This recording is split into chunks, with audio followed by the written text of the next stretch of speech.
आली का झोपलेली जनता परत जागे होऊन? बघा हा व्हिडिओ काँग्रेसी पिलावळ्यांचा। मोठी बातमी आहे। काँग्रेसच्या नगरसेवकाकडनं छत्रपती शिवरायांची औरंगजेबासोबत तुलना करण्यात आली।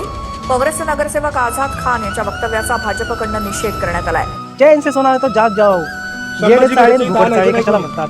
या वर्षीचे नाटक इथं कशासाठी आणले? हा डुप्लिकेट पण आहे। हे संभाजी महाराजांचं, शिवाजी महाराजांचं, हे दारकऱ्यांचं इथं आणले टोप्या घातलेलं कार्यक्रम। तुला तुझा पुतळा उभर नाही, पुतळा तुमचा मालक मी बघेल। कोण जागेचा मालक कोण? शिवाजी महाराज पुतळा, जागेचा मालक कोणाची जागा आहे? पुतळा उचलायला लावायचा का मॅडम? ग्रामपंचायतीची जागा आहे, पुतळा उभा राहायचा का? ग्रामपंचायतीची जागा आहे ना? पीडब्ल्यूडीची हाती जागा नाहीये। माझी जागा नाही, मी कुठं म्हणतोय माझी? तुम्ही स्वतः म्हणताय माझा पुतळा। ऐक ना तू, वाद नको मी काय जय श्रीराम साहेब। परमिशन। तर हे आहे काँग्रेसची चललेल्या डोक्याची घाण। औरंगजेबाचं उदात्तीकरण, टिपू सुलतानचं उदात्तीकरण, हर्षवर्धन सपकाळ नावाची नालायक काँग्रेसी अवलाद ही टिपू सुलतानची तुलना आपल्या छत्रपती शिवाजी महाराजांबद्दल करत आहे। पर सियासत गरमाई हुई है। पुणे पुलिस ने महाराष्ट्र कांग्रेस अध्यक्ष हर्षवर्धन सपकाल के खिलाफ मामला दर्ज किया है। ये कार्रवाई धीरज घाटे की शिकायत पर हुई है, जिसमें आरोप ही टिपू सुलतानची तुलना आपल्या शिवाजी महाराजांबरोबर करत आहे। टिपू सुलताननी अनेक हजारो हिंदूंच्या कत्तली केल्या। तो नालायक टिपू सुलतान, त्याची तुलना आमच्या शिवछत्रपतींची केली जात आहे। अकोल्याचा एक काँग्रेसी जिहादी तो सर्रास औरंगजेबाची तुलना छत्रपतींशी करताना दिसत आहे। ही औरंगजेबाची पिलावळं, काँग्रेसची पिलावळं, जो औरंगजेब आपल्या स्वतःच्या बापाला शहाजहानला विष देऊन मारतो। वृंदावन नावाचा एक हिंदू व्यक्ती, त्याच्याकडून जहिरील्या तेलाची मालिश शहाजहानला केली जाते आणि त्या जहिरील्या तेलाची मालिश करून शहाजहानला मारलं जातं। हे कोण करतं? हा विचारी औरंगजेब। आणि या औरंगजेबाची तुलना शिवाजी महाराजांशी ही काँग्रेसची पिलावळं करत आहे। एकीकडं शिवाजी महाराजांचा आदर आम्ही करतो म्हणतात आणि दुसरीकडं बेंगळुरूमध्ये छत्रपती मेट्रो स्टेशनचं नाव बदलून ते सेंट मेरी करण्यात यावं, म्हणजे शिवछत्रपतींचा इतिहास आणि शिवछत्रपतींचे नाव हे हटवण्यास कायम काँग्रेस ही तत्पर राहिलेली आहे। हे बंगळुरूचंच प्रकरण काय? बंगळुरूमध्ये दुसरीकडे शिवछत्रपतींचा पुतळा बसवण्याचा ठराव प्रस्तावित केला। त्या ठरावाला एक काँग्रेसची नाजायज अवलाद कशी विरोध करत आहे।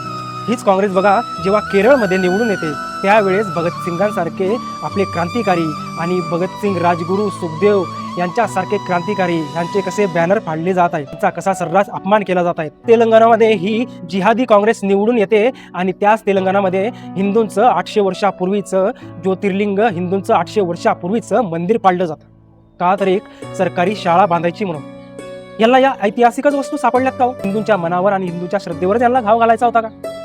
800 वर्षापूर्वीचं मंदिर पाडण्यात आलं तेव्हा एकही काँग्रेसीने त्याचा विरोध केला नाही, तेव्हा एकही काँग्रेसी त्याच्या विरोधात उतरला नाही। तिथे एवढा मोठा परिसर असताना ते मंदिर त्यांना डोळ्यात खुपलं आणि त्या मंदिरवरनं JCB फिरवण्यात आला। हा भगतसिंग सुद्धा सडक्या विचारांचा।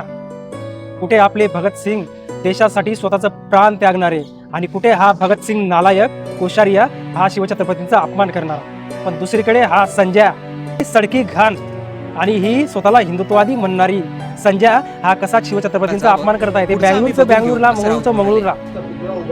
शिवछत्रपतींचा वापर सर्रास वापर निवडणुकीच्या टायमाला, निवडणुकीच्या वेळेला तुम्ही करणार। शिवछत्रपती आपल्या सर्वांचेच ना, मग ते बँगळूरमध्ये असो की जगातल्या कुठल्याही कानाकोपऱ्यात असो। काँग्रेस ही बाबासाहेबांचा सुद्धा अपमान करण्यास पिछे हटलेली नाही। काँग्रेसने बाबासाहेबांचा कायम विरोध केलेला। 1952 ते 53 मध्ये बाबासाहेबांनी निवडणुका लढवल्या। 1952 ते 53 मध्ये बाबासाहेबांचा विरोध आणि कडक विरोध हा नेहरूंनी केलेला। नेहरूंनी 1952 आणि 53 मध्ये बाबासाहेबांना पुरेपूर पाडण्याचा प्रयत्न केला। तेव्हाही बाबासाहेबांचा विरोध काँग्रेस करत होते आणि आताही बाबासाहेबांचा अपमान ही काँग्रेस करते।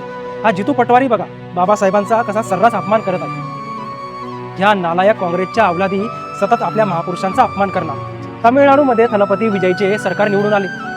थलपती सरकार निवडून आल्यानंतर हा स्टॅलिन नावाचा महाभयंकर कुत्रा, पिसाळलेला कुत्रा, हा अगोदरही हिंदूंना याने सनातन धर्माबद्दल बदनामी केलेली होती की हिंदू हा डेंग्यू मलेरिया सारखा रोग आहे, हिंदू हा संपवला पाहिजे। आणि आताही ज्यावेळेस हा विजय थलपती सारखा नालायक माणूस निवडून येतो त्यावेळेस सुद्धा हा स्टॅलिन नावाचा भयंकर कुत्रा, हा स्टॅलिन नावाचा कुत्रा म्हणतो की सनातन धर्म हा नष्ट केला पाहिजे कारण तो जाती जातीमध्ये विभागला गेला आहे।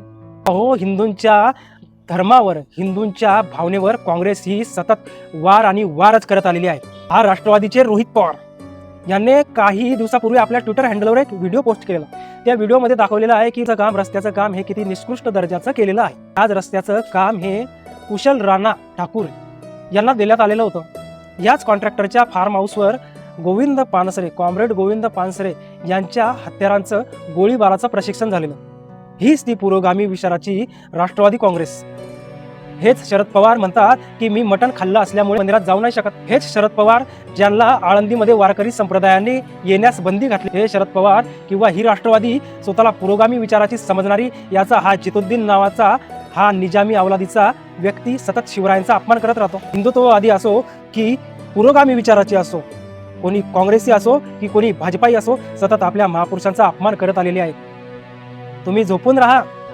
मी परत सांगेल, एखादी वेश्या बरी की ती पैसे घेऊन स्वतःचा देह विकते आणि समोरच्याला देह सुख देते.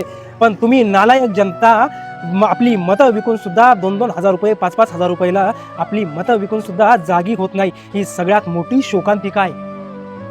तर तुम्ही यापुढे विचार करायला हवा आणि जनता जागी झाली पाहिजे. तुम्ही ना काँग्रेसची साथ दिली पाहिजे, ना बीजेपीची, ना हिंदुत्वाची, ना कसल्याही पुरोगामी विचाराची. तुम्ही फक्त तुमचा धर्म जपला पाहिजे, तुम्ही तुमची संस्कृती जपली पाहिजे. तरच हा भारत जिवंत राहील. भारत हा विविध परंपरेने नटलेला देश आहे. जय हिंद, जय महाराष्ट्र, जय जिजाऊ आणि जय शिवराय.